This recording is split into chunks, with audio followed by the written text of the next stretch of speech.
Spy photo of the Harley-Davidson 338R appeared.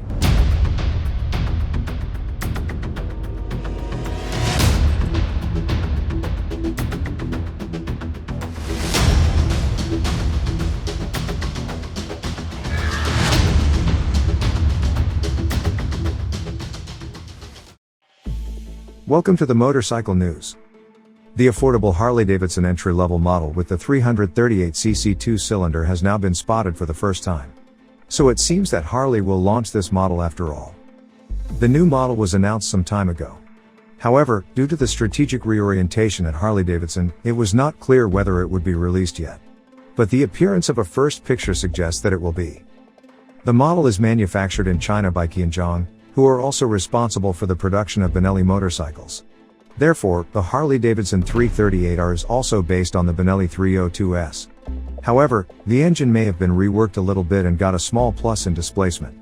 If the well-known engine was extended to 338cc, then a performance of 43 horsepower would be possible, provided that it increases in the same proportion. But because of more and more strict emission values, the final power could be a bit lower. Originally a release was planned for this year and rumors continue to speak of it. However, Harley-Davidson recently announced that all new releases have been postponed to 2021. On the picture you can see only a part of the side view.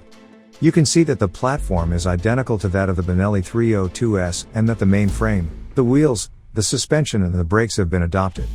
So the weight should also be in the same range and is about 185 kilograms. On the rear end you can see the lettering 338R, which will probably be the final model name. The front is not to be seen. There will probably be differences to the Benelli model, which will give the small Harley an independent look. It is still open whether the model will be released only on the Asian market, or will be sold worldwide. However, since Harley wants to concentrate on their core business again in the future and the entry-level model may not quite fit into the hardwire strategy, one may assume that the model will be reserved for the Asian market. Thanks for watching. If you liked the video, I would be happy about a thumbs up. If you don't want to miss any more news, you can also subscribe to the channel for free. You can find more and constantly updated news on the homepage MOTORCYCLES.NEWS or in the free app Motorcycle News for Android and iOS.